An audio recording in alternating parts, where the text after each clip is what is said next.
কেউ কাহারো মনের খবর জানে না, আমার আল্লাহ মনের খবর জানে। সেই আল্লাহর ইবাদত আমাদের দরকার আছে না নাই?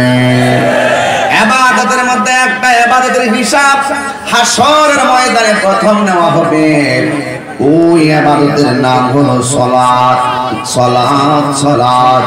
আমার নবী যখন দুনিয়া থেকে বিদায় নিবে তখন ওই মুহূর্তে আমার নবী বারবার বলেছেন, আয়েশা গো আমার মিসওয়াকটা আমার হাতে দাও, আমার মিসওয়াকটা আমার হাতে দাও।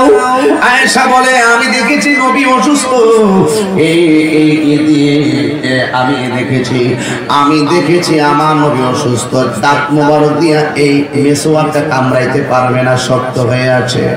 আমি আমার নবীর মিসওয়াক মোবারকটা নিজের দাঁত দিয়ে কামড়াইতে গেলাম, আমি দেখলাম আমার জিহ্বার ভিতরে আমি কত স্বাদ লাগাইছি, কিন্তু আল্লাহর হাবিবের থুতু মোবারকের মতো এত মজা লাগে নাই।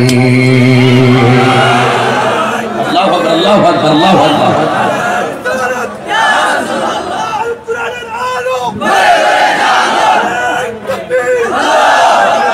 আল্লাহু আকবার, আল্লাহু আকবার বলেন। এই ধরনের আমার বাবাজির আমি ধাপে ধাপে কিছু করণীয় কথা বলতেছি, রাগ করবেন না, গুসা করবেন না। যেহেতু আমার জবাব আমার দিতে হবে, আমার টেনশন আছে না নাই? আপনার জবাব আপনাকে দিতে হবে, টেনশন আছে না নাই?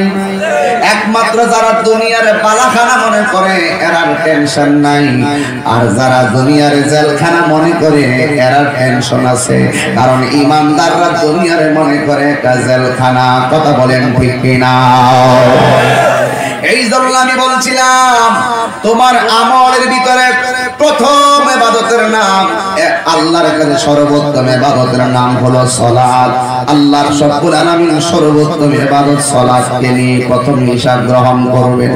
আফদালুল ইবাদাতুস সালাত, সর্বোত্তম ইবাদত হলো নামাজ। এই নামাজের হিসাবটাই নেওয়া হবে আগে। কিন্তু শোনো, কবরের ভিতরে তোমার কি হবে? ইমানদার যদি কবরে শুয়ে যায়, আমার আল্লাহ ইমানদারের জন্য একটা বিছানা বিছায়া দিবে। ইমানদার বিছানায় শুইয়া ডান কাতে যাবে, ডান কাতে তাকিয়ে দেখবে একটা নূরের বাতি ঝলমল করে জ্বলতেছে। ইমানদার কবরে জিগাইব, তুমি কে গো?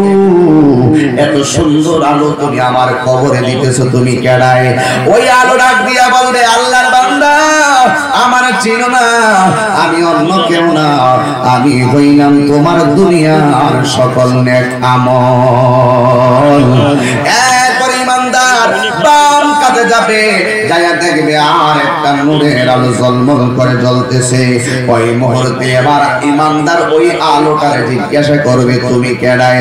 ভাই আমার চিনো না, আমি হইলাম তোমার দুনিয়ার কোরআন তেলাওয়াত। এই জন্যই আল্লাহ প্রথম বলছেন, ওয়া ক্বাদা রাব্বুকা আল্লা তা'বুদু ইল্লা ইয়্যা, আল্লাহ ছাড়া কাহারও ইবাদত করা যাবে না। এই জন্য এই ইবাদতের দাওয়াতটা আপনাদেরকে আগে দিলাম। পৃথিবীর মধ্যে যত ইবাদত আছে এর মধ্যে একটা মাত্র ইবাদত মানুষকে খারাপ কাজ থেকে সহজে ফিরাইয়া রাখে, সেটা হলো সালাত। আল্লাহ বলেন, ইন্না সালাতা তানহা আনিল ফাহশাই ওয়াল মুনকার, নিশ্চয়ই নামাজ মানুষকে অশ্লীল এবং খারাপ কাজ থেকে বিরত রাখে। আমার নবী, আপনার নবী নামাজের ব্যাপারে বলেছেন, তোমরা মনে করো নামাজের ভিতরে কোরআন তেলাওয়াত করো, আসলে ঠিকই লাহে মাহফুজের কোরআন তেলাওয়াত করো, কিন্তু হাকিকতে আসলে তোমরা কোরআন তেলাওয়াত করো না, যেন আমার আল্লাহর সঙ্গে কথা বলো। আর জোরে বলতে হবে সুবহানাল্লাহ, জোরে কর না। এই জন্য যুবক ভাই আল্লাহ কয়, আল্লাহ তা'বুদু ইল্লা ইয়্যা, আল্লাহ ছাড়া কাহারও ইবাদত করা যাবে না। এই জন্যই তো আমার নবী বলেছেন, উম্মত নামাজের জন্য তোমরা যখন ওযু করো, ওযু করার সময় তোমরা যখন হাতটা ধৌত করো, এই হাত দিয়া যত গুনাহ আছে, এই হাতের যত গুনাহ আছে, আমার আল্লাহ রাব্বুল আলামিন ওযুর পানির সঙ্গে জমিনে ফেলে দেয়। তুমি যখন কুলি করো ওই কুলি করার সময় ওই মুখ দিয়া যত গুনাহ করেছো আমার আল্লাহ রাব্বুল আলামিন জবানের গুনাহগুলো ওযুর পানির সঙ্গে মাটিতে ফেলে দেয়। এই জন্য যুবক আমার নবী আপনার নবী রাহমাতুল লিল আলামিন বলেছেন কেউ যখন বিসমিল্লাহ বলে ওযু শুরু করবে ওযু শেষ হওয়ার আগ পর্যন্ত ফেরেশতারা তার আমলনামায় সওয়াব লিখতেই থাকবে।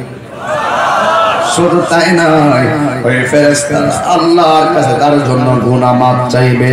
এই জন্য যুবক ভাইরা আমার নামের জন্য মাহফিলে আইসো না, শুধুমাত্র অভিনয় করার জন্য মাহফিলে আইসো না, লোক দেখানোর জন্য নয়। আজকে ওয়াদা করো তাহিরি যেই কথাগুলো বলবে কোরআন সুন্নাহ থেকেই বলার চেষ্টা করবে।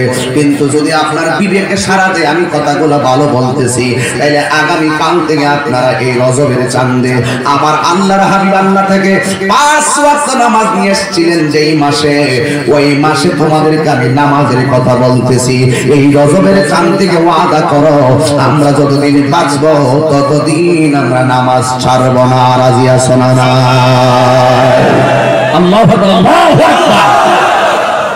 এটা গুরুত্বপূর্ণ চাঁদ। স্লোগান একটু কম দিবে বন্ধু, স্লোগান শেষে হবে কিন্তু আমার সময়টা অনেক অল্প। 15 ঘন্টা গাড়ির মধ্যে বৈশা চিটাগাং থেকে এখানে আসছি না ঘুমাইয়া। এই জীবনে এই সিজনে প্রথমে এমন একটা কষ্ট আজকে করেছি আপনাদের জন্য। এই জন্য আমার যুবক ভাইরা আমার আজকের মাহফিলে কি মা বোনরা আছে নাকি? মা বোনরা আশেপাশে শুনে আমার মা বোনদেরকে আমি বলে দিয়ে যাই মা গো দেখছো ইমানদারের কবরে একটা নূরের বাতি জল জল জল জল করে জ্বলবে, এটা হলো দুনিয়ার কোরআন তেলাওয়াত।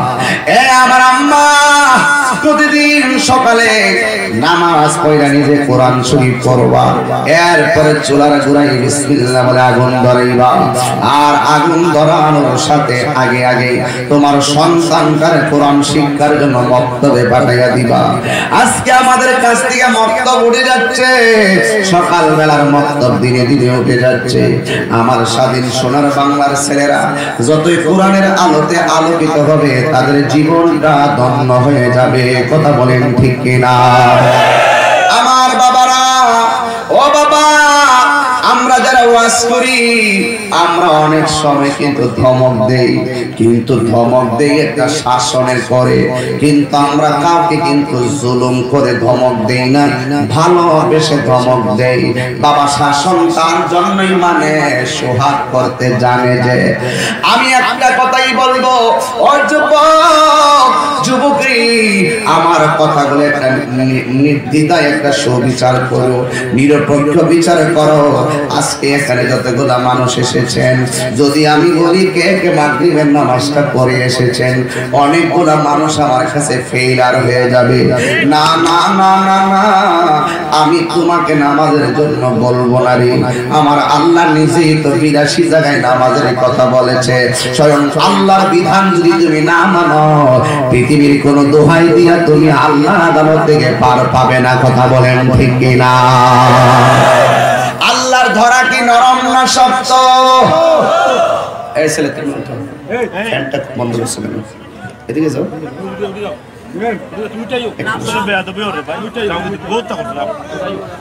কষ্ট করেছো একটু সেফ করে বসো, যেন আমার কষ্ট না। এই জন্য আল্লাহ ছাড়া কারো ইবাদত করা যাবে না। আমি কিন্তু একদম একটা আয়াত করছি, আমাকে বিষয় দিয়েছেন পিতামাতার দায়িত্ব কর্তব্য, পিতামাতার প্রতি দায়িত্ব কর্তব্য। আয়াতটা তো শুরু করছি, তাফসীরের ভাষায় ওয়াজ করতেছি, এই জন্য কিছু ভেঙে ফেলতেছি। আর না হয়তো আমি ডাইরেক্ট ঘটনা বলে চলে যেতাম। আমাদের ছেলেগুলোর সামনে যত কোরআন তেলাওয়াত বেশি করব, এদের অন্তরে কোরআনের মহব্বত পয়দা বেশি হবে। কথা বলেন ঠিক কিনা? বলেন আরো জোরে বলো ঠিক কিনা বলেন। এই জন্য আমার বাবারা কোরআন তেলাওয়াত বেশি বেশি করবেন। আমার মা বোনরা আমার সঙ্গে রাগ করবে এই মুহূর্তে। এরপর আমি বলে দিয়ে যাই, আমার মা বোনরা সকাল 9টার আগে ঘুম থেকে উঠতে পারে না।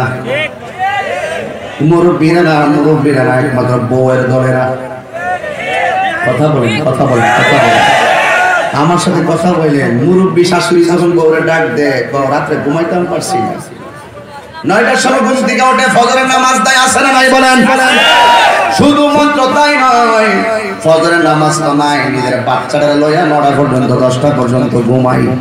এই বাচ্চা যখন একটু বড় হইয়া যায় তখন কোরআন তেলাওয়াত সহি শুদ্ধ করে পড়তে পারে না, আর একটু বড় হইয়া গেলে লজ্জায় কাহারো কাছে পড়তে আসে না। কথা বলেন ঠিক কিনা?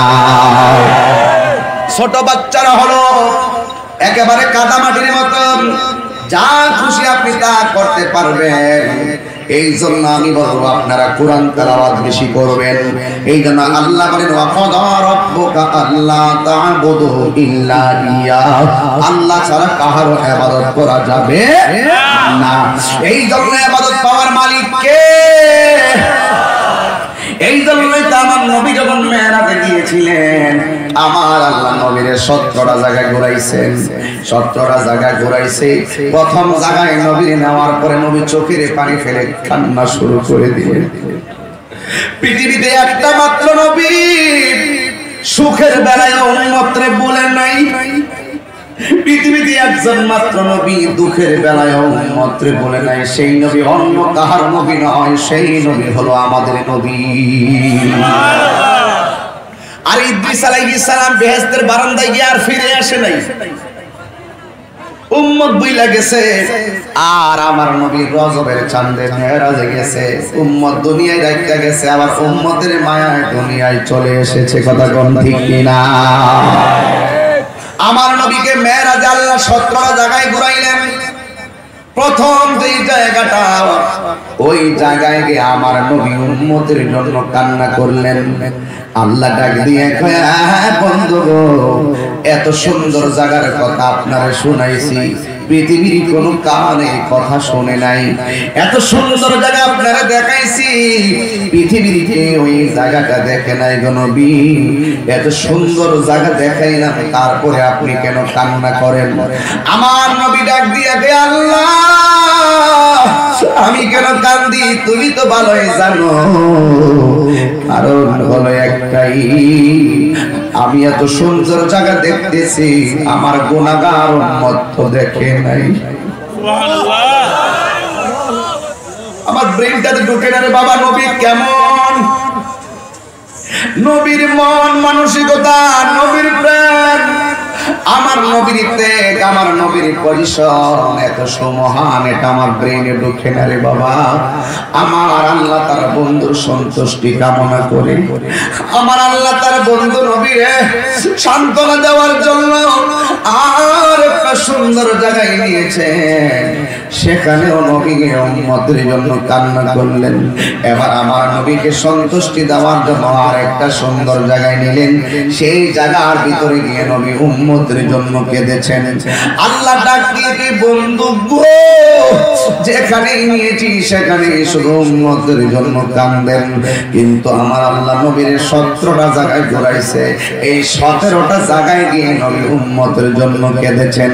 শেষ পর্যন্ত আল্লাহ নবীর সন্তুষ্টি কামনা কইরা বিদায় দিয়া কই, আল্লাহ ইয়া রাসূলুল্লাহ, নবী গো, আপনি 17টা জায়গায় এসে উম্মতের জন্য কেঁদেছেন, ঠিক আছে, শুননা যান, আপনার উম্মতের জন্য আমি সর্বমোট 5 ওয়াক্ত নামাজ শেষে দিয়ে দিলাম। আপনার উম্মতরে বলবেন, যারা 5 ওয়াক্ত নামাজ নিয়মিত আদায় করবে, 5 ওয়াক্ত নামাজের মধ্যে 17 রাকাত ফরজ আছে, আর আমি আল্লাহ আপনাকে 17টা জায়গায় ঘুরাইছি। এই 17টা জায়গায় এসে আপনি গুনাহগার উম্মতকে স্মরণ করে চোখের পানি ফেলে কান্না করেছেন। আমি আল্লাহ কথা দিলাম, আপনার উম্মতের ভিতরে যারা 5 ওয়াক্ত নামাজ পড়বে, আমি আল্লাহ রাব্বুল আলামিন ওই উম্মতগুলোরে এই 17টা জায়গা ঘোরায়া ঘোরায়া দেখায়া দেখায়া তাদের ডান হাতে জান্নাতের টিকিট দিয়ে দিব।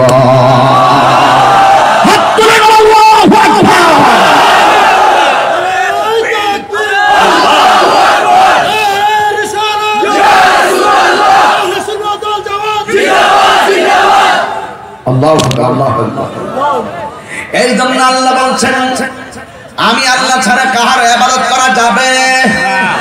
এই জন্য যুবক, আল্লাহ ছাড়া কাহার ইবাদত করা যাবে না। এই জন্য যা করব আর সন্তুষ্টি চাইবো কার? একমাত্র আল্লাহর সন্তুষ্টির জন্য আমরা রোজা রাখবো, আল্লাহর সন্তুষ্টি নেপথ্যে আমরা যাকাত দিব, আল্লাহর সন্তুষ্টি নেপথ্যে আমরা হজ করব। আমার দেশের মধ্যে কিছু হাজি আছে, লোক দেখায় না হজ করে, কতক্ষণ ঠিক কি আমি এত টাকার মালিক, আমি যদি হজে না যাই তাইলে লোকে আমার কৃপণ বলবে। লোকের কিপটামি থেকে বাঁচার জন্য হজটা করে আসি। ঠিক কিনা বেটি? আবার কিছু কিছু মানুষ আছে, আল্লাহ তুমি আমার এত টাকার মালিক বানাইছো, আমার মনে বড় স্বপ্ন আমি মক্কায় যাব, আমার মনে বড় স্বপ্ন আমি মদিনায় গিয়ে আমার নবীরে সালাম দিব, প্রেম ভক্তি নিয়ে মদিনায় যায়। এক যুবক সত্যিকার যারা নবীর রওজায় একবার জিয়ারত করেছে, যারা হজের জন্য দৌড়াইয়া মক্কা মদিনা গেছে, ওই পাগল হাজিদেরকে জিজ্ঞাসা করলাম, ও হাজি ভাই মক্কা কেমন লাগে, মদিনা কেমন লাগে? ওই হাজি সাহেব বলে দেয়, তাহির রে একবার মদিনা গেছি ঘরে আর মন টিকে না, আমার মনে চাই বারবার আমি সোনার মদিনা চলে যাই। ঠিক কিনা বলে? এই যে আজকে হাজি আছেন, হাজি বুরহানুদ্দিন সাহেব পেয়েছেন, পুরুষ চলতেছে, এই যে হাজি সাহেব আছে, হাজি আনোয়ার মিয়া, যারা একবার মক্কা মদিনায় গেছে বারবার মদিনায় যাইতে মনে চায়। আমি কিন্তু একটা অভ্যাস আছে, যারা হাজি তাদের চোখের দিকে আমি বেশি বেশি তাকাই, বড় মায়া করি। কেন জানেননি? একটা মাত্র কারণে, এই চোখের মণি গুলা নবীর রওজা মুবারক দেখেছে, এই চোখের মণি দিয়া খানে কাবা দেখেছে, এই চোখের মনে দিয়া তাওয়াফ করেছে, পাথর মেরেছে, সাফা মারওয়া দৌড়াদৌড়ি করেছে, মিনায় কুরবানি করেছে। আমার নবীর রওজা মুবারক দেখা দেখা চোখের পানি ফেলাইয়া আনোয়ার সাহেব কাঁদলো।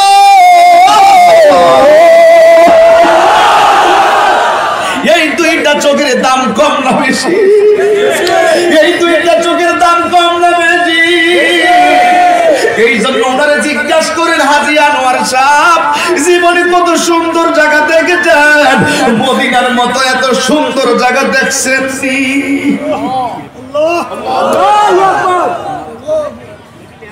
এই জন্য বাবা হাসাহাসি করিস না রে, নবীর রওজা যারা একবার দেখছে তার বাড়ি ঘর ভালো লাগে না, তার পরিবার পরিজন ভালো লাগে না, বারবার মন চায় সোনার মদিনা যাওয়ার জন্য।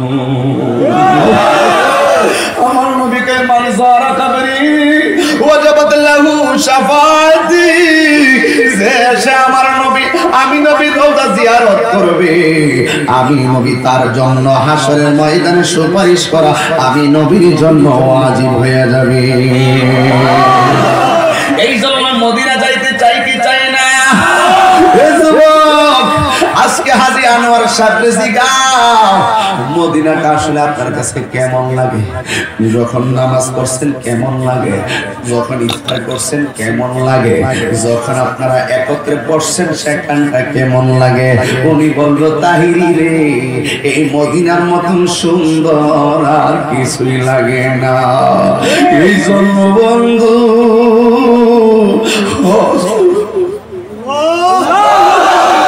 হজ করবা আল্লাহর সন্তুষ্টির জন্য, নামাজ পড়বা আল্লাহর সন্তুষ্টির জন্য, রোজা রাখবা আল্লাহর সন্তুষ্টির জন্য। ও হাজি সাহেব কঙ্কর মারছেন, সাফা মারওয়া দূর দিছেন না, মক্কা মদিনায় মক্কায় যায় খানে কাবার তাওয়াফ করার সময় ঘুরে ঘুরে কইছে, লাব্বাইক আল্লাহুম্মা লাব্বাইক, লাব্বাইক লা শারীকা লাকা লাব্বাইক, ইন্নাল হামদা ওয়ান নি'মাতা লাকা ওয়াল মুলক লা শারীকা লাকা লাব্বাইক। এমন ভাবে যখন হাজি সাহেবরা একই সুরে যখন তালবিয়াটা পাঠ করে, হায় হায় রে তাদের শরীর থেকে গুনাহগুলো জয়রা জয়রা বইরা যায় রে। অযুবক, এই জন্য দেখো মদিনায় গেছো, মক্কায় গেছো, আমার বয়ান কিন্তু আমি অন্যদিকে ঘুরাইতেছি, একটু খেয়াল রাখেন কেমনে কোথায় আসলাম। ও বন্ধুরে, মদিনায় গেছেন কত সালে গেছেন আনোয়ার সাহেব? কত সালে গেছেন?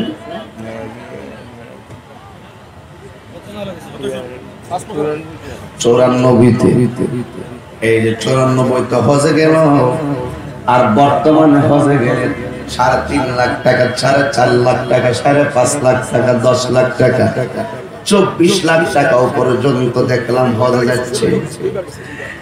বন্ধুরে, ও বন্ধু, আমার ওয়াজটা কোথায় নিতেছি দেখো, তাকাই দেখো, এই একদম ধান্দা লাগে। উনি হজে গেছে, টাকা লাগছে, আমি হজে গেলে টাকা লাগবো, আমি হজে গেলে টাকা লাগবো। যেমন দেখেন, আমি অনেকবার হজে যাইতে পারতাম, আমার আব্বা অনেক অসুস্থ ছিল, কিন্তু আমি আব্বার কাগজগুলো জমা দিছি, আম্মার কাগজ জমা দিছি, আমি নিজের কাগজ জমা দিছি, আমি একলা যাই নাই। আমার একটা শখ ছিল, আমি আব্বা আম্মারে লয়া একবারে যাবো হজে। এই জন্য বাবারে হজের কাগজগুলো এখনো রেডি আছে, কিন্তু আমার আব্বা এর আগেই দুনিয়ার দিকে চলে গেছে। এই জন্য দেখো, দুঃখে যাদের জীবন গড়া তাদের আবার দুঃখ কিসে?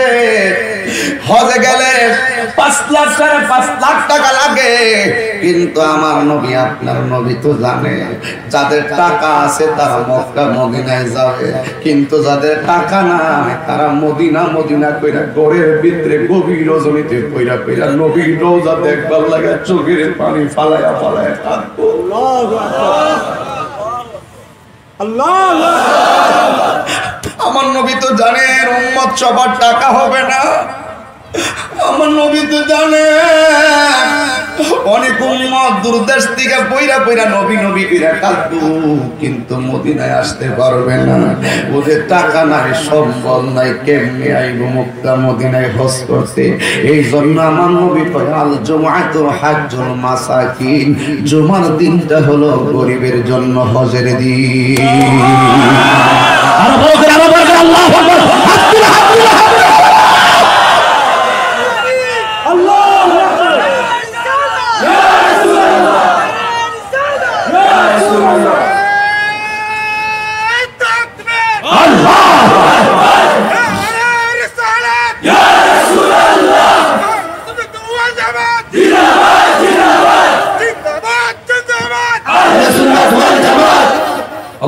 আল্লাহু আকবার। এই জন্য বাবার আমার নবী কত উম্মতের দরদি, নবী আমার উম্মতের জন্য কত পাগল।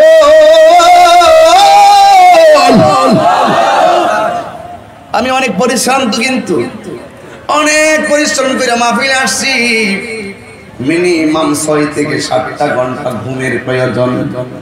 এরপর আমি মনে করি নবীর গান গাইতে গাইতে, আল্লাহর শান গাইতে গাইতে যদি এই মুহূর্তে আমার মরণ হয় না, গলা ভাঙে না, আমি মরে যাই, আমার কোনো দুঃখ নেই। এরপরে আমার নবীর মন ভরে না।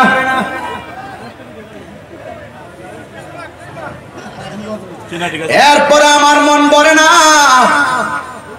আমার নবী বলেন, কার যদি টাকা থাকে জীবনে একবার মক্কা মদিনা আসবে টাকা থাকলে, আর যাদের টাকা নাই নিঃস্ব মিসকিন, এদের জন্য জুমার দিনটাই হলো হজের দিন। এরপর নবীর মন ভরে না, সপ্তাহে একদিন নবী চাই যেন প্রতিদিন উম্মতে হজের সালাত থাক। এই জন্য আমার নবী বলছেন কি, আল্লাহ বলেছেন, ওয়াকাদা রাব্বুকা আল্লা তা'বুদু ইল্লা ইয়াহু ওয়া বিল ওয়ালিদাইনি ইহসানা।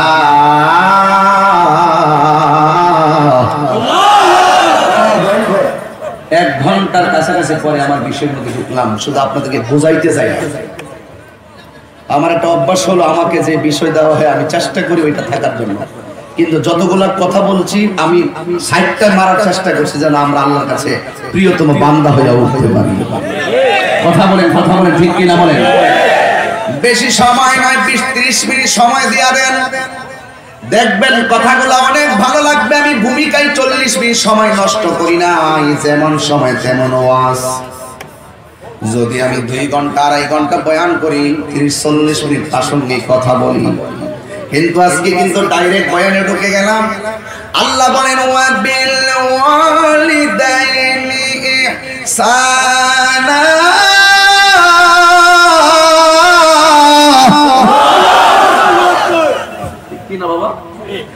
আল্লাহ বলেন, তোমরা আমি আল্লাহ ছাড়া কারোর ইবাদত করবে না।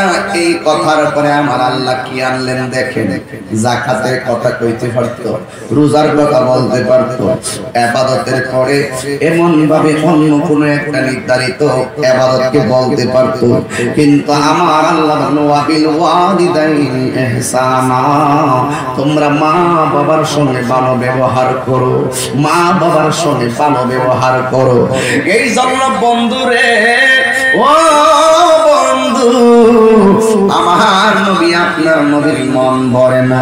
টাকা থাকলে বছরে একবার যাবে, 10 বছরে আর একবার যাবে আব্বা, আর মিসকিন যারা সপ্তাহে একদিন হজের সওয়াব পাবে, কিন্তু আমার নবীর মন ভরে না। আমার নবী চাই প্রতিদিন যেন উম্মতে হজের সওয়াব পায়। এই জন্যই তো আমার নবী বলেছেন, কেউ যদি মায়ের চেহারার দিকে একবার নজরে তাকায়, তার আমল নামায় কবুল হজের সওয়াব দিয়ে দে। আল্লাহু আকবার। কোথায় সাফা, কোথায় মারওয়া,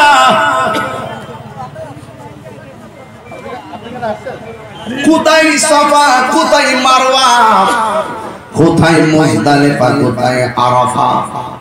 একটা টাকাও লাগে না মায়ের চেহারার দিকে তাকাইলে। আরো জোরে বলুন সুবহানাল্লাহ। এই ফুলাফা, তাহিরিকে যদি মহব্বত করো, 1 মিনিটের জন্য তাহিরি বলবে, মার মনে কষ্ট দিয়ে তাহিরির সামনে আসা যাবে না। এটা আমার ডাইরেক্ট কথা। আপনারা দেখেছেন, আপনারা সবই দেখেন আপনারা। এই জন্য আমার নবীকে সাহাবারা বলে, ইয়া রাসূলুল্লাহ, নবী গো,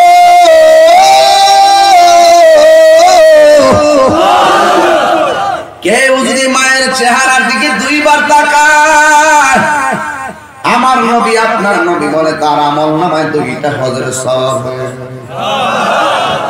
কেউ যদি 3 বার তাকায়, 3টা হজের সওয়াব হয়ে যাবে।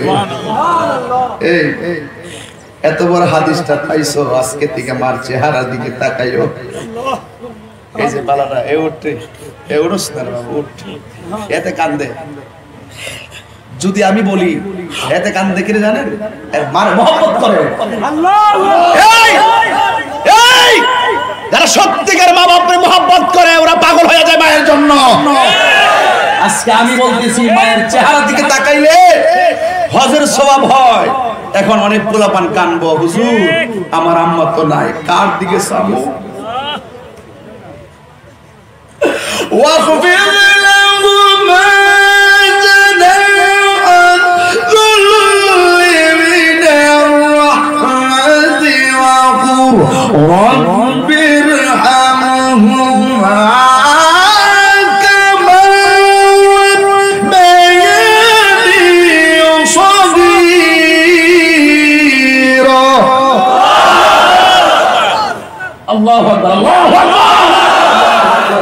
এই জন্য সাহাবারা বলে, নবী গো, কেউ যদি 2 বার তাকায়, হয় তার আমল নামায় 2টা হজের সওয়াব হবে। কেউ যদি 3 বার তাকায়, হয় তার আমল নামায় 3টা হজের সওয়াব হবে। এই জন্য আমার যুবক ভাইরা, আমার নবী বলেন, আল জান্নাতু তাহতা আকদামিল উম্মাহাত, মায়ের পায়ের নিচে সন্তানের জান্নাত। সুবহানাল্লাহ। এক সাহাবী আমার নবীর প্রশ্ন করে, ইয়া রাসূলুল্লাহ, নবী গো, মায়ার নবী, দয়ার নবী, আমি আমার পৃথিবীতে আমার পৃথিবীতে আমার আপনজনের অভাব নাই। আস্তে, এই পৃথিবীতে আমার আপনজনের অভাব নাই। ও নবী গো, আমার কাছে সবচাইতে ভালো ব্যবহার পাওয়ার অধিকারী কে? আমার নবী বলে, উম্মুকা, তোমার মা। এরপরে জিজ্ঞাসা, তারপরে কে? কয় তারপর তোমার মা। সাহাবারা জিজ্ঞাসা করে, নবী গো, তারপরে কে? আমার নবী বলেন তোমার মা। সুবহানাল্লাহ জোরে কইতেন না।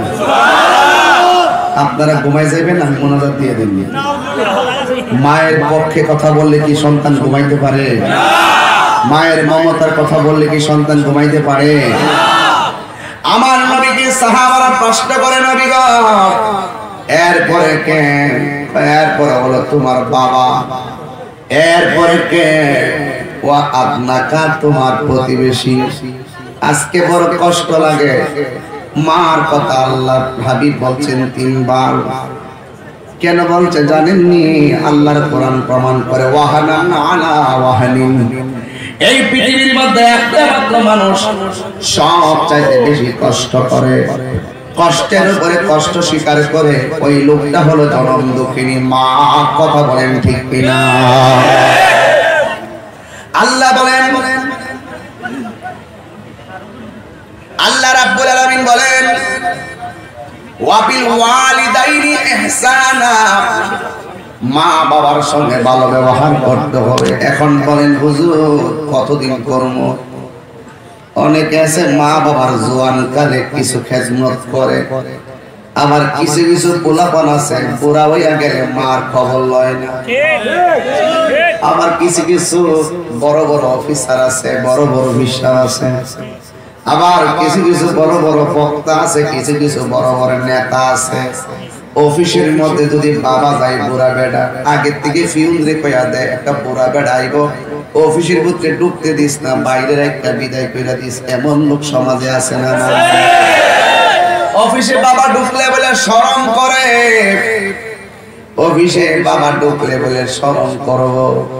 বাবা বুড়া হয়েছে দেখা বাবারে সম্মান করে না, মা বুড়া হয়েছে দেখা বিল্ডিং করে মার জায়গা দেয় না। অথচ আল্লাহ বলেন ইন্না ইয়াবলুগান্না ইনদাকাল কিবারা আহাদুহুমা আও কিলাহুমা।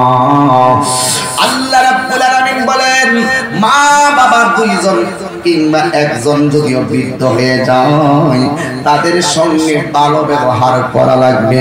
সবচাইতে বড় কথা হলো কিছু কিছু ইমাম সাহেব 3000 টাকা বেতন পায়, কিন্তু তার মারে নিয়ে বাঙ্গা করে বসবাস করে। আবার কিছু কিছু মানুষ 10 লক্ষ টাকা ইনকাম করে, কিন্তু মার জায়গা হয় বৃদ্ধাশ্রমে। এমন ইতিহাস আছে না? তোর টাকার আমি জুতা মারি, তুই কিসের অফিসার, কিসের বিশ্ব, কিসের বক্তা? যেই বক্তা, যেই বিশ্ব, যেই মানুষের কাছে মা বাবা অবহেলিত থাকবে, সেই হলো অভিশপ্ত সন্তান, অভিশপ্ত সন্তান।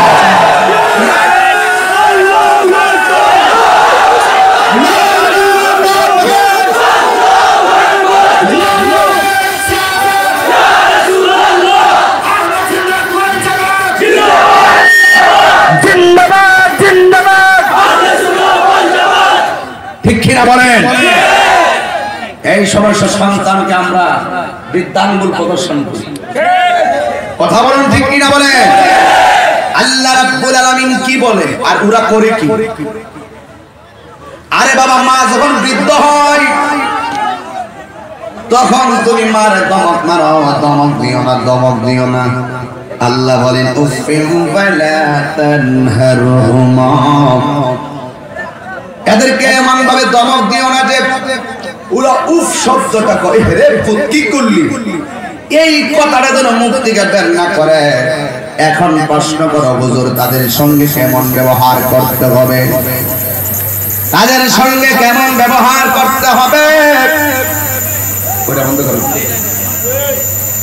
এই আমার যুবক, অনুরোধ করে বলে যে আমার আল্লাহ বলে ইন্না ইয়াবলুগান্না ইনদাকাল কিবারা আহাদুহুমা আও কিলাহুমা উফিন ওয়ালা তানহারহুমা ওয়া কুল লাহুমা কাওলান কারীমা। মা বাবা যদি বৃদ্ধ হয়ে যায়, এর যুবক একটা খেয়াল কর, আমার দিকে চা। যুবকদেরকে বলছে আমার দিকে তাকাও, মাথা নিচে করে রাখো কেন? একবার নিচে আমার দিকে তাকাও।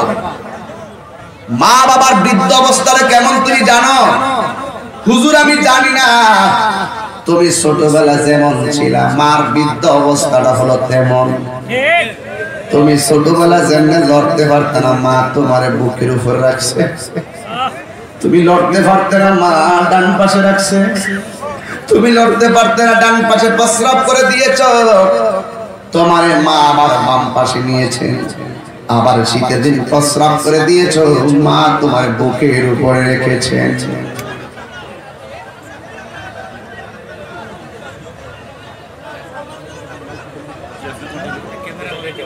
আস্তে আস্তে কথা বলি না, বাবা পায়ে ধরে বলি। একটা গুরুত্বপূর্ণ জায়গায় ঢুকছি, যদি পারেন ওই মৃত বাপ মার জন্য চোখের পানি ফেলায় একটু দোয়া করে। ওরা অনেক অসহায়, ওরা আজকে কবরস্থান থেকে তাকাই দিচ্ছে আমার সন্তান নিয়ে আমার জন্য দোয়া করে। আমার বাবাকে তো আমি হারাইছি, আমি জানি। আমার টাকার কিন্তু আল্লাহর রহমতে কোনো অভাব নেই। আল্লাহর রহমতের পক্ষে থাকো বিপক্ষে থাকো, আল্লাহর রহমতে বাংলাদেশে একদম ফেলে দেওয়ার মতো কেউ না।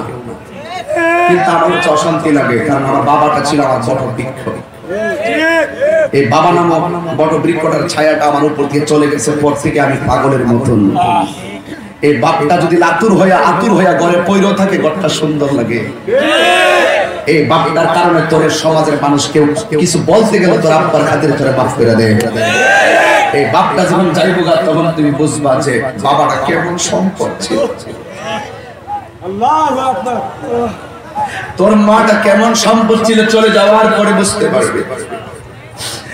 এই জন্য আমার আল্লাহ কুল্লুহুমা কওলান কারীমা।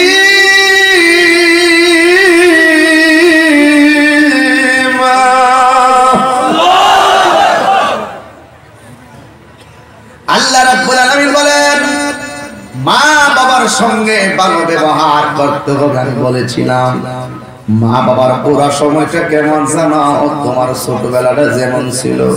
এই জন্য তো আমার আল্লাহ মা বাবার জন্য একটা দোয়া করাইয়া স্মরণ করাই দিছে তোমাদেরকে। বিরহামহুমা কামা রাব্বায়ানি সগীরা। বাবা এখন থেকে একটা মানুষের কথা কয় না, এরা প্রত্যেকটা পোলাপান বাপ মারে মহব্বত করে। যাদের বাপ মা চলে গেছে এরা মনটা খারাপ হয়ে গেছে, কারণ জীবনে বহুত মাহফিল দিয়ে যায় যায় মারে কইছে আম্মা বাদ দাও, মা দরজা খোলো, মার চেহারা দেখে ঘুমাইছে।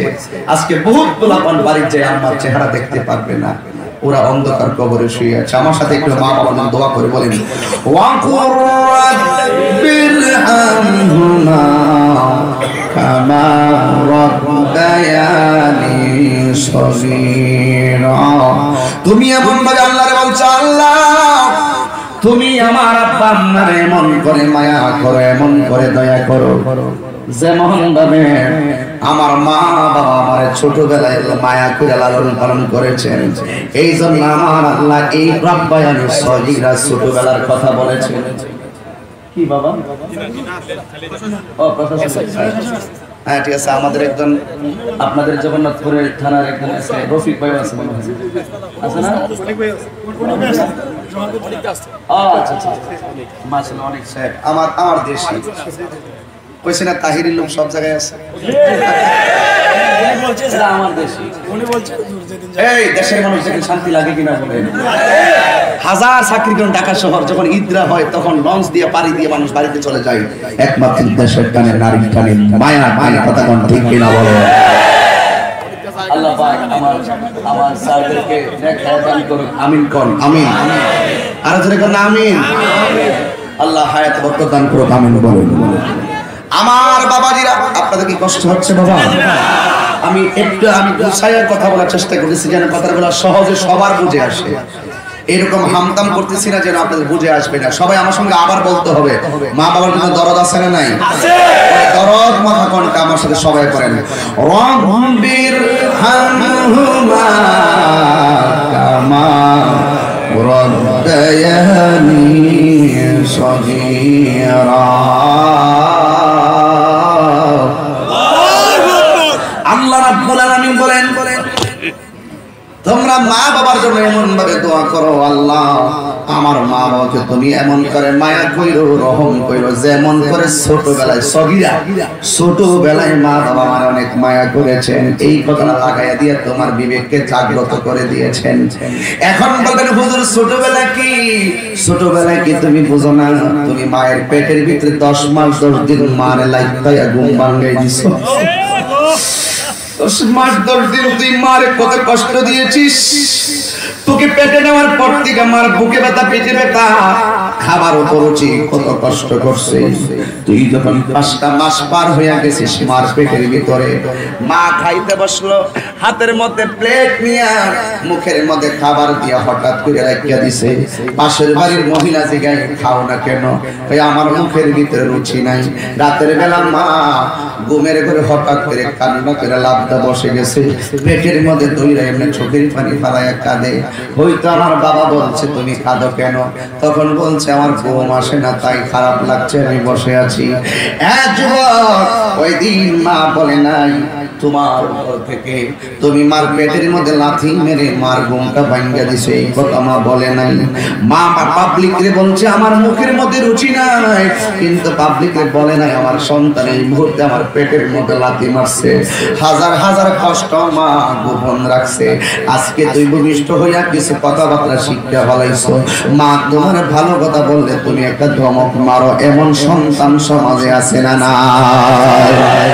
এই জন্য আব্বুরে, ও যুবক ভাইরা, তুমি যখন মার পেট থেকে ভূমিষ্ঠ হও, তুমি যতটা মারে জিগাইবা, ও দাইমা আমার মা সেদিন কি করছে, দাইমা গুলো বলবে তোর মা একটা চিৎকার মাইরা ডান পাশে কাইছিয়া পড়িয়া গেছে, আবার আমার টান দিয়া বিছানায় আনলাম, আর তুই ভূমিষ্ঠ হওয়ার সময় আরেকটা উল্টায়া দেয়া পড়ে গেছে, আমরা মাঝখানে আনলাম। শেষ পর্যন্ত তোর মা কইছে আল্লাহ পেটের মধ্যে সন্তান নিয়া প্রসবের সময় যদি এত কষ্ট জানতাম, কোনদিন পেটের মধ্যে বাচ্চা নিতাম না। এমন ভাবে যে ঘন্টার পর ঘন্টা জীবন যুদ্ধে মারে ফালাইয়া দিলি, মরণ যুদ্ধের মধ্যে মা পড়ে গেছে, তুই মার কলিজার মধ্যে লাথি মারছিস, তুই মা তোর পেটের মধ্যে লাথি মেরেছিস, বুঝবো। কিন্তু মা বেহুশ হয়ে পড়ে যাচ্ছে, ঘন্টার পর ঘন্টা মা মরণ যুদ্ধে পড়ে গেছে, যেন মাথাটা চক্কর মারছে, যেন মার শিরাগুলো উপশিরাগুলো লাফায়া লাফায়া উঠছে। ওই মা করে কঠিন ভাবে করে এইভাবে মোকাবেলা কইরা শেষ পর্যন্ত তুই যখন ভূমিষ্ঠ হইয়া গেছিস, তোর মা বেহুশ হইয়া বিছানায় পড়ে গেছে। তাই মারা জিগাইবি ও আম্মা কেমনে আমার মা হুশ আইছে? ওই ডাক্তার স্যালাইন দিয়ে তোর মারে হুশ আনতে পারি নাই। যখন একটু পরে দেখলাম ঠোঁটটা লড়তেছে, চোখগুলো মিরমির করে তাকাইছে, তখন হঠাৎ করে আমরা তার কানের মধ্যে বলছিলাম তুই কান্দিস না, কষ্ট বুঝলা যা, তোর মামি কইছে। তখন মা দুইটা আঙ্গুল এমন ভাবে লাড়া দিয়ে আমার হাতে হাত তুলতে পারে না, এইভাবে আঙ্গুল দিয়ে ইশারা দেয়, রক্ত মাখা বাচ্চাটার যখন মার কোলের মধ্যে তুলে দে, মা ডাক দিয়ে কয়ে পুত্রী ছোটবেলায় হাজার কষ্ট,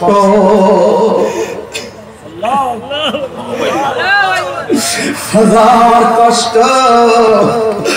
মা সন্তানকে বুকে নিয়ে মা ভুলে গেছে। এই মাটা ঘন্টার পর ঘন্টা তোর কেমনে দেখা রাখলো? যুবক একটা কথা মনে হয়ে গেল, হসপিটালের ভিতরে মেয়ের পেটের ভিতরে বাচ্চা, মেয়ের শাশুড়িকে আনা হলো, তুমি কি বলো? মেয়ের শাশুড়ি ডাক্তার কি বলবেন? কি বলবো, বাচ্চাটা সেভ করতে গেলে মেয়েটা মারা যাবে, আর বৌমা মারা যাবে, কি করব? আর বৌমার সেভ করতে গেলে বাচ্চাটা মারা যাবে, এমন সমস্যা। শাশুড়ি ডাক দিয়ে আমার বৌমা যদি বাচ্চা থাকে তাহলে ভবিষ্যতে সন্তানের আশা করা যায়, আল্লাহ দেয় না, এই জন্য বাচ্চাটা গেলে আল্লাহ নিয়ে গেছে, আমার বৌমাটার আপনি সেভ করেন। ডাক্তার এইভাবে স্থান করলেন, শাশুড়ির মন্তব্য লিখলেন, এবার ওই মেয়েটার আপন মারে আনলেন, আইনাজিকা কি করবো?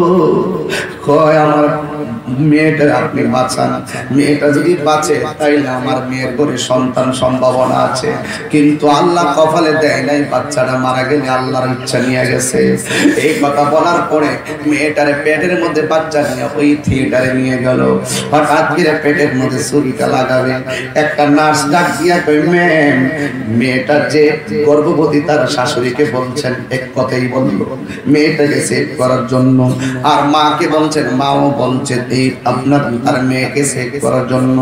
দুইজনেই বলল বাচ্চাটারে মারার জন্য, কিন্তু একটা বারের জন্য যে 10 মাস 10 দিন পেটের মধ্যে বাচ্চাটা রাখছে তার একটু জিগান না, তোমার অবস্থা বেশি ভালো না, তুমি মারা যাইবা, তুমি মারা যাইবা, তোমার বাচ্চাটা সেভ করলে, আর বাচ্চা সেভ করলে তুমি মারা যাইবা, তোমার সেভ করতে গেলে বাচ্চা মারা যাইব, ভবিষ্যতে তোমার ঘরে সন্তান সম্ভাবনা আছে।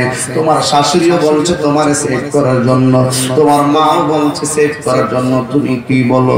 এবার ম্যাম যখন ডাক্তার যখন কানের মধ্যে মুখটা লাগায় কইছে, তখন ওই হামেলা গর্ভবতী প্রেগন্যান্সি মহিলাটা ডাক দিয়া বলে, ডাক্তার বাচ্চাটা তো আমার শাশুড়ির পেটের ভিতরে না,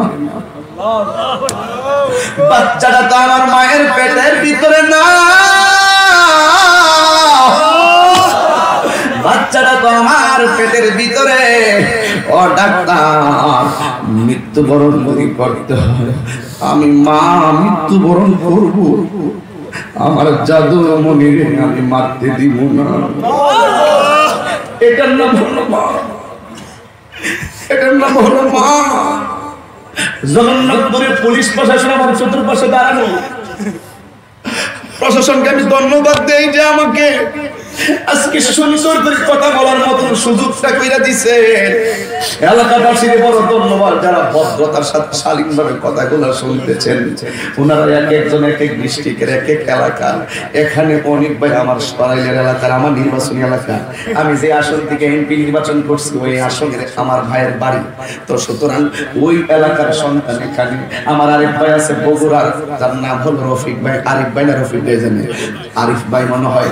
আমি এমন ভাবে যতটুকু পারছি তথ্য নেওয়ার চেষ্টা করেছি, কিন্তু আমি ধন্যবাদ জানাই। কিন্তু প্রশাসনের বাইরে আমার সামনে জিজ্ঞেস করেন, রাত্রে যখন শুয়ে যান, আপনারা তো এক এক ডিস্ট্রিক্টের এক এক এলাকায় কত মুসিবত, এই মুসিবত যখন আপনি যখন পুলিশে চাকরি করেন দেখবেন, এই পুলিশে চাকরি যারা করে তাদের এলাকার তাদের কিন্তু অনেক রিস্ক আছে। রাত্রে 2টার পরে ডাক দিছে, বাইরে জানলা লাগছে, রাত্রে 3টার পরে জগা লাগছে, নিজের রিস্ক নিয়ে নাই জানলা লাগছে, কত কষ্টের ভিতরে। কিন্তু এই পুলিশ প্রশাসনের জন্য অন্য কেউ টেনশন করে না, একটা মানুষ টেনশন করে। আমার ছেলেটা জগন্নাথপুর থানায় আছে, আমার ছেলেটা সুনামগঞ্জের থানায় আছে, ওই ছেলেটা ওই জায়গায় জানে কেমন আছে। দেশে যখন গন্ডগোল হয়, নির্বাচন হয়, কোনো ধরনের বাকবিতণ্ডা দেখা দেয়, তখন একটা মানুষ নামাজের মুসল্লায় ফেরা দোয়া করে, আমার ছেলেটা পুলিশ প্রশাসনে আছে, আমার ছেলেটা ওসি, আমার ছেলেটা এসআই, আমার ছেলেটা কনস্টেবল, আমার ছেলেটা এসপি, আমার ছেলেটা ডিসি। এদের জন্য পৃথিবীর কেউ নিঃস্বার্থে দোয়া করে না, একটা মাত্র মানুষ দোয়া করে, ওই মানুষটার নাম হলো জনম দুঃখিনী মা। আমি তাহিরি কত জায়গায় যাই দেখো, আমি চিটাগং গেছি রাতে 3টা 25 মিনিট আমি গাড়িতে উঠছি, 6টার সময় এসে নামছি, প্রায় 14-15 ঘন্টা আমি গাড়ির ভিতরে। এরপর আইসা আমি কথা বলতেছি, আরেকটা মাহফিল আছে আমার নবীগঞ্জ, কিন্তু আমি এরপর আমি আপনাদের কাছে একদম দায়িত্বহীন কণ্ঠে আমার হৃদয়ের কথাগুলো বলার জন্য চেষ্টা করছি।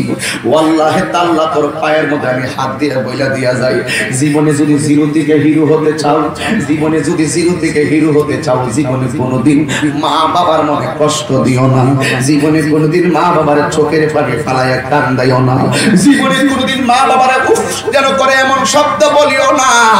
এক স্ত্রী তার সন্তান নিয়ে বাইরে ঘুরতেছে, স্বামীটা ঘরে শুয়ে রইছে, কিন্তু স্বামীটা বের হয় না, স্ত্রী শুয়ে রইছে।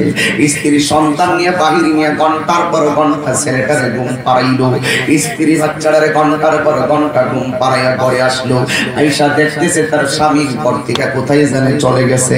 হঠাৎ করে স্ত্রী বাচ্চাটারে ঘরে শোয়া, শীতের দিন একদম কনকনে শীত, ওই মুহূর্তে 3-4 ঘন্টা বাচ্চাটারে কাঁথা দিয়া মুড়াইয়া কান্না করে ঘুম পাড়াইয়া বিছানার মধ্যে শুয়াইয়া ওই মুহূর্তে সে কি করলো, ওই স্ত্রী ঘরের দরজায় দাঁড়ায় রয়েছে, আমার স্বামী কোথায় গেছে। হঠাৎ করে তাকাইয়া দেখে স্বামীটা কোথায় থেকে যেন কাঁদতে কাঁদতে বাড়িতে আসতেছে। তার মাথার মধ্যে মাটি লাগা রয়েছে, তার দাড়ির মধ্যে মাটি লাগা রয়েছে। তখন স্ত্রী ডাক দিয়া, কি ব্যাপার, সন্তান 3 ঘন্টা কাঁদলো, তোমার কি সন্তান ছিল না? তোমার সন্তানকে নেওয়ার জন্য তুমি একটু বাইরে গেলা না? আমার কি একলা সন্তান নাকি? আরে বাবা, 3 বার মায়ের কথা নবী কি লাগে কইছে, মা একটা ছেলে যদি কিডনি নষ্ট হয়, সারা দুনিয়া যদি খুঁজা কোনো কিডনি না পায়, মা কানে কানে মুখটা লাগাইয়া বলে দিবে, কানের মধ্যে মুখটা লাগাইয়া বলবে, ও স্বামী হে আপনি শুনুন, আমি সত্যি করে কই, আমি ঈমানের সাথে কই, যদি কোথাও কোনো কিডনি না পান, আমার বাবার জন্য কিডনিটা আমি দিয়ে দিব। এই যুদ্ধটা মানুষ নিঃস্বার্থ করে দোয়া করবে। স্ত্রী ডাক দিয়ে, কি ব্যাপার, তুমি সন্তান রাখলা না, তুমি কোথায় গিয়েছো? ওই মুহূর্তে স্বামী ডাক দিয়ে কই, শোনো না, কষ্ট নিও না,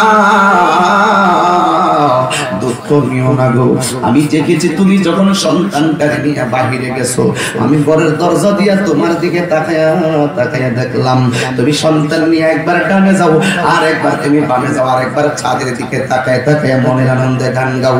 কিন্তু এরপরে সন্তান কাঁদে, তোমার শাড়ি কাপড় দিয়ে পেঁচ দিয়া সন্তানটারে ঘুম পাড়াইতে কত কষ্ট করতেছো। এরপরে সন্তান কান্না থামায় না, আমি কিন্তু বাহিরে যাই না, আমার গায়ে শীত লাগে, কিন্তু তুমি যে মা হইয়া সন্তানটারে যেমনি লইয়া ঘুরতেছো, আমি হঠাৎ করে আমার মরা মায়ের কথা মনে হইয়া গেছে। তুমি তোমার সন্তানরে যেমন করে লইয়া ঘুরতেছো, মা আমার না জানে ছোটবেলায় কত রাত আমার লইয়া বাইরে বাইরে ঘুরছে, আমার মাথায় যে তুমি মাটিগুলা দেখতেছো,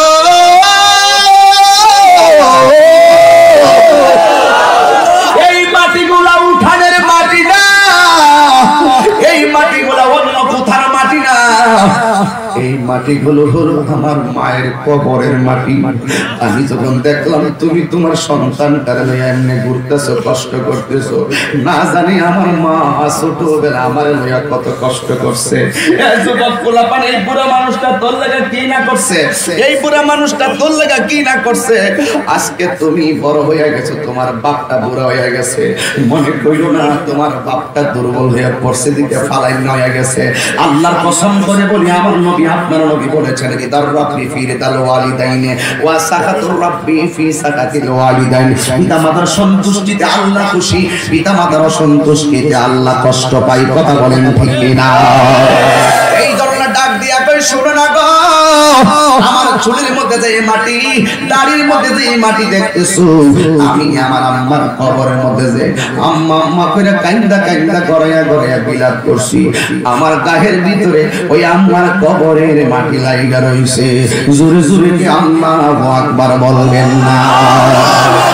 আরে আব্বারে, পায়ের মধ্যে হাত দিয়া বলি, আল্লাহ বলি, ইম্মা ইয়াবলুগান্না ইনদাকাল কিবারা আহাদুহুমা আও কিলাহুমা উফবিউ ওয়া লা তানহারহুমা ওয়া কুল লাহুমা কওলান কারীমা।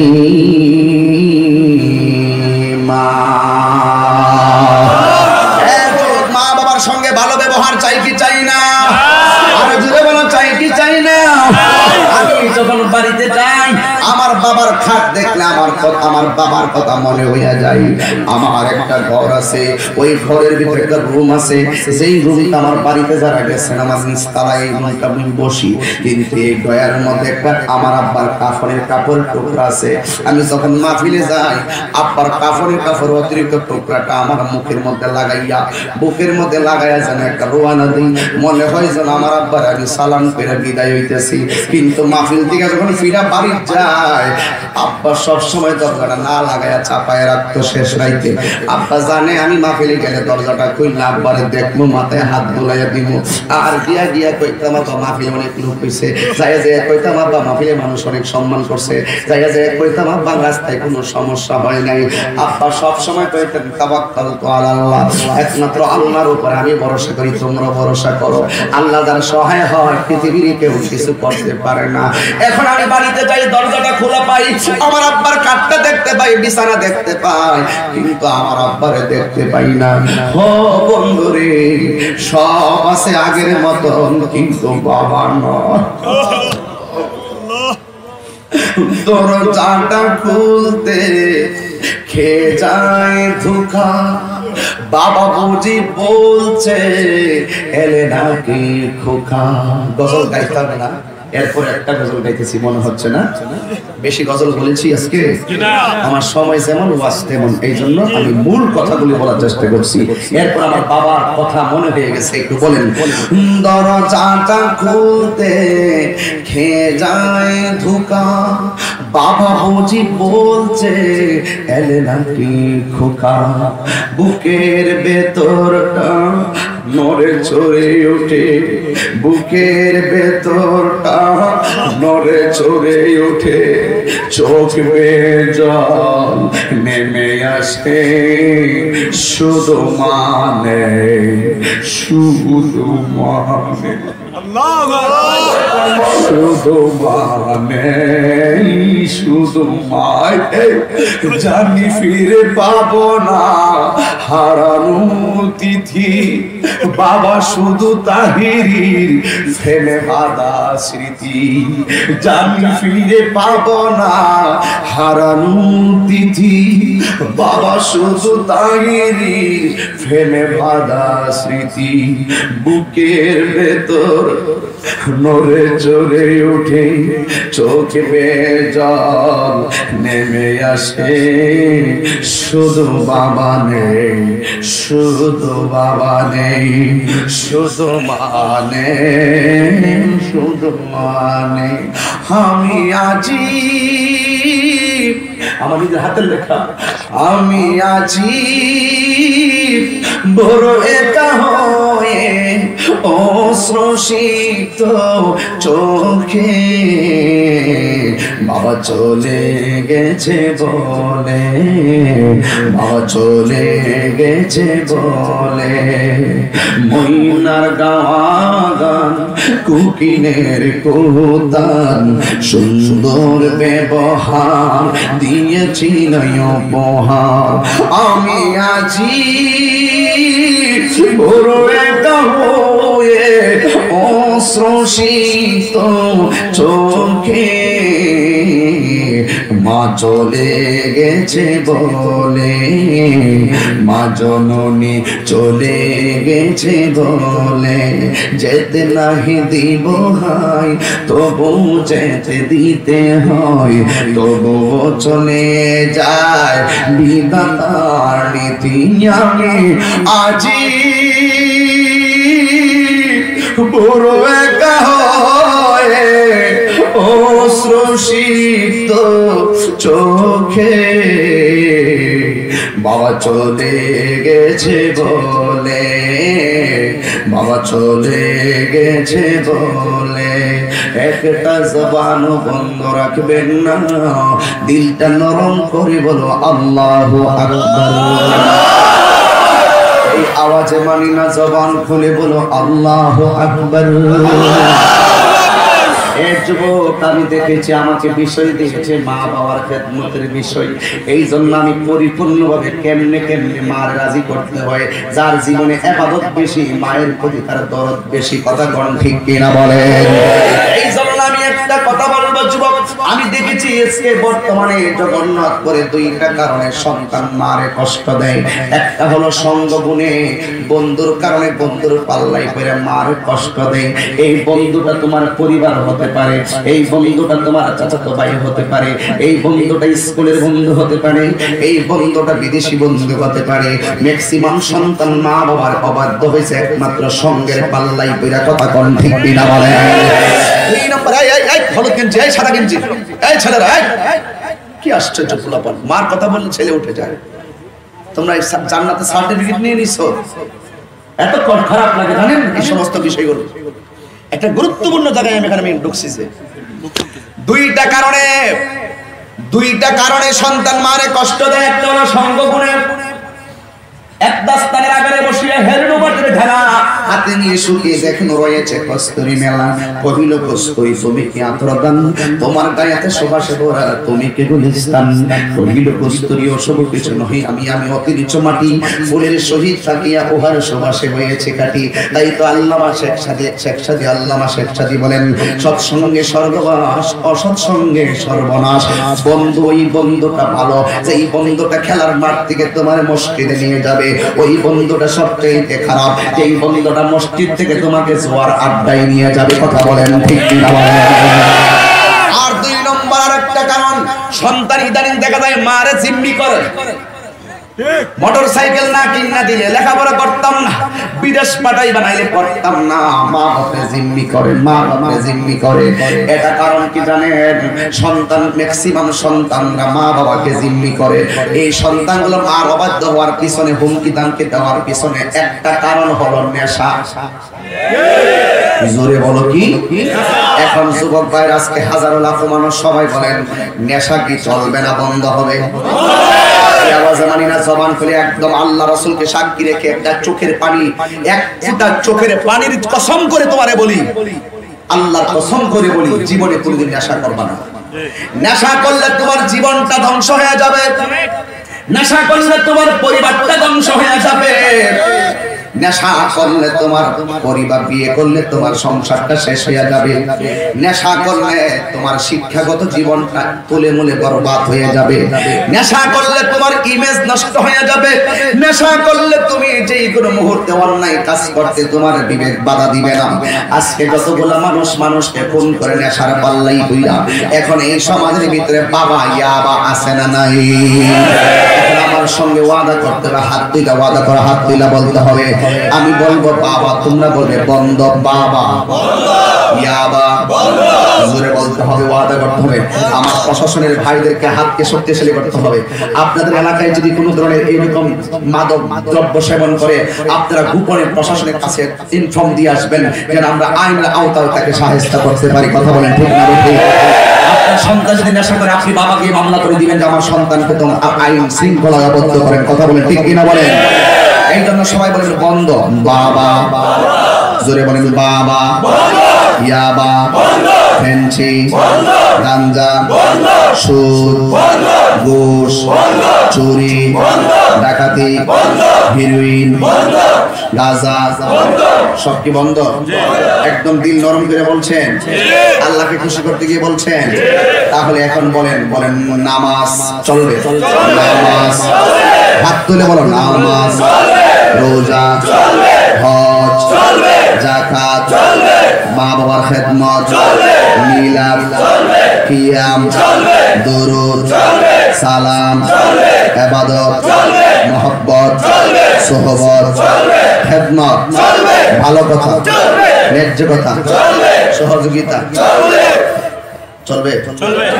এটাকে আমাকে খুশি করতে বলছেন, আল্লাহকে খুশি করতে বলছেন? আমি এখন 3 বার আল্লাহকে ডাক দেব, আপনাদেরকে দিয়ে বলেন আল্লাহ আল্লাহ আল্লাহ আল্লাহ। আপনি কবুল করেন, আপনি কবুল করেন, আমিন। আপনি কবুল করেন, আপনি কবুল করেন, আমিন আমিন আমিন আমিন। আল্লাহ আপনি কবুল করেন। আর কিছু আছে? আর কিছু আছে?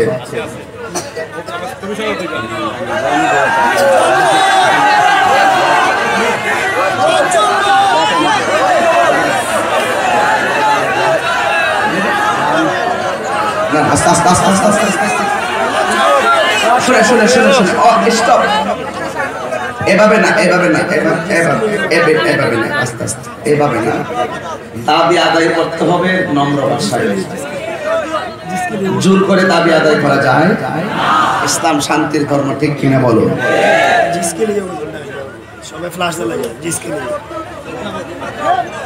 একটা উর্দু গজল গাইতে বলছে মাহফিল কমিটিরা, চলবে? বলবেন আপনারা আমার সাথে? কি বলবেন? উর্দু গানের অর্থ যদি কেউ না বোঝে, আবার উল্টা ফতোয়া দিয়ে দিব। আমার বিরুদ্ধে তো বহুত ফতোয়া চলতেছে, কথা বুঝেন? এই ফতোয়া এখন বন্ধ করতে হবে। মুসলমানদেরকে এখন ফতোয়াবাজি করে আর বিরুদ্ধে বলে বলে দূরে ঠেলে দেওয়ার সুযোগ নাই। এখন কথা হলো যদি আপনার কোনো ভুল হয় আমি আপনার কাছে গিয়ে বলবো এটা আপনার ভুল হয়েছে, আমার যদি কোনো ভুল হয় আপনি আমাকে বলবেন যে এটা তোমার ভুল হয়েছে। প্রয়োজনে আপনি দলিল দিয়ে আমাকে বোঝাবেন, আর না হয় আমি আপনাকে দলিল দিয়ে বোঝাবো, বুঝে আমরা দূরে ঠেলে দিব, আমরা কাছে টেনে নিব। কথা বলেন ঠিক কিনা বলেন? বাস এটাই হলো ইসলামের শিক্ষা।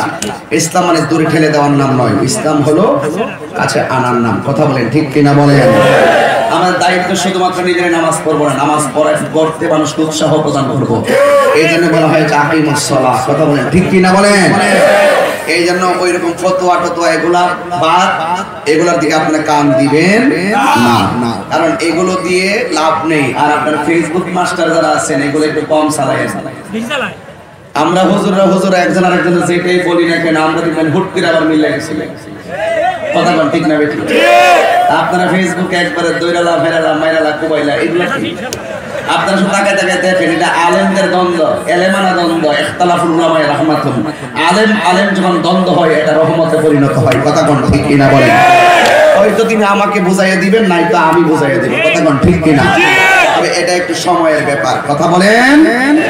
এই জন্য যেই তাহিরি 19 বছর ধরে শিরকের বিরুদ্ধে ওয়াজ করে, যেই তাহিরি 19 বছর ধরে কুফরের বিরুদ্ধে ওয়াজ করে, সেই তাহিরি কখনো একটা ছন্দ বলে কুফরি করতে পারে না, একটি ছন্দ বলে শিরক করতে পারে না। আপনাদের আরো ভাবনার দরকার। আমি মাঠে থাকলে আপনাদের লস হবে না, বরং আমরা সবাই মিলেমিশে থাকলে ইসলামের ময়দানটা আরো সুন্দর হবে। আর কাদা ছোড়াছুড়ি বন্ধ করেন, অতীতে তো বহুত হইছে। কাদা ছোড়াছুড়ি বন্ধ করেন, অতীতে এমনও হইছে আর দরকার নাই। এগুলো এখন মানুষ পছন্দ করে না, বুঝছেন? এগুলো বাদ দেন, ঠিক আছে? আমিও আপনাকে বললে অনেক কথাই বলতে পারি, কিন্তু এটা বলা উচিত নয়। আসুন আমরা সমঝোতায় আসি, আমরা আন্তরিকতায় আসি, আমরা নম্রতায় আসি, আমরা একটু সহনশীল হয়, আমরা উগ্র না হয়, আমরা প্রতিরোধ না করি, আমরা সকলকে কাছে টানি। কথা বলেন ঠিক কিনা বলেন? আওয়াজ করে বলুন সকল ধনভাণ্ডারের মালিক কে? আল্লাহ। আর সকল ধনভাণ্ডারের মালিক কে? আল্লাহ। সেই ধনভাণ্ডার থেকে যদি আমার রাসূলকে ধনভাণ্ডারের চাবি দেয়, এতে কি আল্লাহ খালি হয়ে যায়? না। আল্লাহ ফকির হয়ে যায়? না। আল্লাহ হারিয়ে যায়? না। এই ধারণা কখনো করবেন না। আল্লাহ বলেন আমি আল্লাহ সকল ধনভাণ্ডারের মালিক, আর আমার নবী বলেন উতিতু বিমাফাতিহি খাজাইনিল আরদ। আল্লাহ সেই ধনভাণ্ডারের চাবি আমি নবীর হাতে দিয়েছেন। আবার নবী বলেন ইন্নামা আনা কাসিম ওয়াল্লাহু ইউতি। আল্লাহ আমাকে দেয়, আমি নবী বন্টন করি। বন্টন কার কাছে করেন? বন্টন আল্লাহর ওলিদের কাছে করেন। কথা কোন ঠিক না বলেন? সেই ওলিদের কাতারে খাজা গরিবি নওয়াজ আছে না নাই? আছে। গৌসে পাক আছে না নাই? আছে। এইজন্য কবিতার 26 বছর পূর্বে কোন ধ্যানে কবিতা লেখছেন এটা কবির ব্যাপার। আমি কোন ধ্যান আর কোন দলিল নিয়ে এটা গাইছি সেটা আমার ব্যাপার। এইজন্য আপনি আমাকে জিজ্ঞেস করতে হবে তুমি এটা দিয়া কি বুঝাইছো। ফতোয়া দেওয়ার আগে বুঝতে হবে তুমি এটা দিয়ে কি বুঝাইতে চাও। আমার বুঝ দেওয়ার পর যদি আপনার মনে হয় বুঝ দেওয়াটা কোরআন সুন্নাহর বিরুদ্ধে চলে গেছে, তখন আপনি মাত্র ফতোয়া একটা না 100 দেন। কারণ যেহেতু আপনাদের সঙ্গে আমার সম্পর্ক, আপনার আমাকে বলার সুযোগ আছে। কথা কোন ঠিক কিনা বলেন? তা আমি এখন যেটা বুঝাইছি সেটাই বুঝে আমি গিয়েছি। কবি কোন কারণে কবিতা লেখছে? বহুত কবিতায় আমরা 20-25 জায়গার তথ্য সংগ্রহ করে 2 লাইনে আইনা মনের ভাব প্রকাশ করে, এটার নাম তো ভাষা বলে নাকি? তো সেই জন্য এইগুলোর শব্দ চয়ন যেখানে ব্যাখ্যামূলক নিরন্তর ডেলিভারি অপরিপক্কতা বটে। আমরা আশা করবো আপনারা পরিপক্ক মানুষ, জ্ঞানী মানুষ, সুচিন্তিত মানুষ, দায়িত্বশীল ব্যক্তির আচরণ যেন দায়িত্বহীন না হয় সেদিকে খেয়াল করতে হবে। কথা বলেন ঠিক না বেঠে? আসেন আমাকে বলেছেন একটি গজল বলার জন্য। আসলে উর্দু গজল তো, এখন উর্দু যদি আবার কেউ না বুঝতে আমার ধন্যবাদ, আমার ডর করে উর্দু না, আমি উর্দুটাও বলবো, যেন কেউ ফতোয়া দিতে না পারে বাংলাটাও বলবো। जिसका कोई सानी नहीं वो नबी हमारा है। মোবাইল লাইট জ্বালান, সব মোবাইলে ফ্ল্যাশ লাইট দেন, আস্তে এটা লাইট করে মোবাইল লাইট জ্বালা দেন। আমি সুনামগঞ্জ তো দিনের বেলায় প্রায় ফিরেছিলাম, ছাতক ছিলাম না, ছাতক সুনামগঞ্জ। দেন একটু জ্বালাই দেন, সবাই জ্বালাই দেন, একটা প্রেমের খেলা খেলতে যাই রজব মাসে।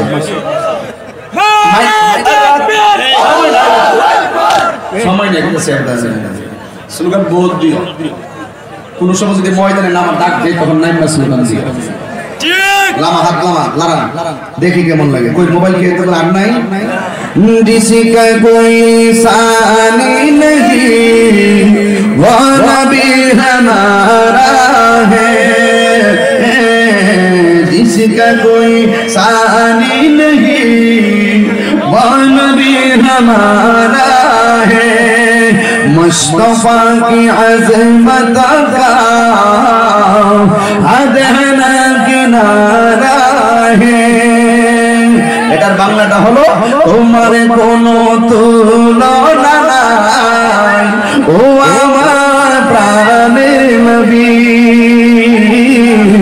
তোমার কোনো দ্বিতীয় নাই ও আমার নূরের নবী ঠিক না বলে नात मुस्तफा सुनले नात मुस्तफा पढ़ले तो नात मुस्तफा सुनले नात मुस्तफा पढ़ले हमसे अपने जीवन का वक्त गुजारा है जिसका कोई सानी नहीं वो नबी हमारा है ठीक ना बोलो